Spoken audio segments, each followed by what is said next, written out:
Programang ito ay rated SPG. Striktong patnubay at gabay ng magulang ang kailangan. Maaaring may masiselang tema, lengguwahe, karahasan, sexual, horror o droga na hindi angkop sa mga bata.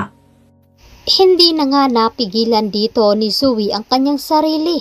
Nung dumating nga sila doon sa Apex, ay agad naman sinabi at tinanong dito ni RJ. Nagmamakaawa naman siya upang makumpirma dito kay Zoe kung talaga bang alam nito kung nasaan itong si Lolo Pepe. Kaya naman, sinabi dito ni Zoe sa kanyang ina na sasabihin na lamang daw nila ang totoo, na itong si Lolo Pepe ay kasalukuyang hawak ito ni Baladja. Kaya naman nagmamakaawa rin itong si Giselle na sabihin na lamang ang totoo kung saan nila tinago at dinala si Papa. Agad naman nagulat itong si Moira dahil hindi niya inaasahan na magsasalita naman itong si Zoe dito kila RJ at Giselle. Samantalang, muli na namang kinausap ni Carlos itong si Annalyn at pinapagalitan na naman niya ito dahil masyado nga daw itong nangingialam sa problema dito ng kanyang lolo. Agad naman sumagot si Annalyn na gusto lamang niyang alamin kung ano ba talaga ang nangyari dito sa kanyang lolo dahil hindi niya ito matatanggap kapag may masamang nangyari dito. Agad naman sinabi dito ni Carlos na hindi nga daw sa pangingialam dahil nga intribida nga daw ito at bida-bida. Kaya muli na namang pagdududahan ni Annalyn kung bakit ganun na lamang ang reaksyon dito ni Carlos sa kanya, na ngayon ay pinag-uusapan naman nila itong si Zoe. Matapos nga kausapin ni Zoe itong si Lolo Pepe, ay agad naman itong pinapagalitan dahil matagal na palang alam dito ni Zoe na hindi siya anak dito ni RJ.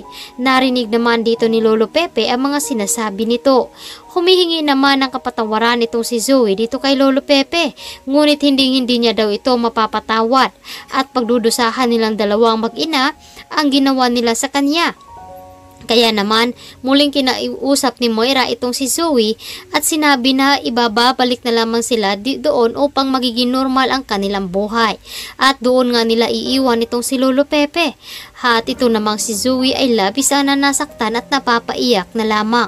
Samantala sa bahay naman nila Carlos ay patuloy pa rin sa pagkain nitong si Harry at Regan. Tila nagmamadali na nga ang mga ito dahil may lakad pa nga daw itong si Harry.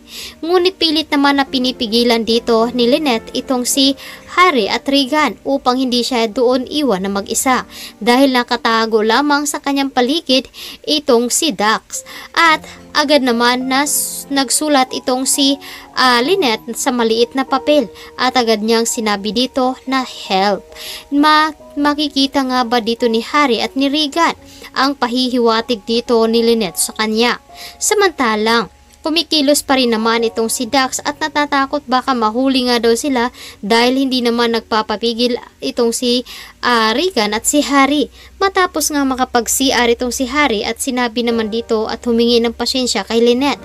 Agad naman na sinabihan ni Lynette na kumain daw muna sila ng dessert at marami naman daw pagkain.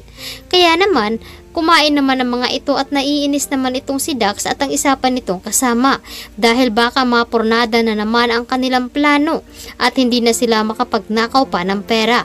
Samantalang, matindi pa rin ang galit dito ni Carlos dito kay Lynette dahil hindi pa daw niya dinidisiplina ang kanyang anak. Kaya ito ang dapat nating aabangan ngayong hapon dito lamang sa Abot Kamay na Pangarap. Maraming salamat sa inyong pagtutok at pakikinig dito sa aking munting channel. God bless!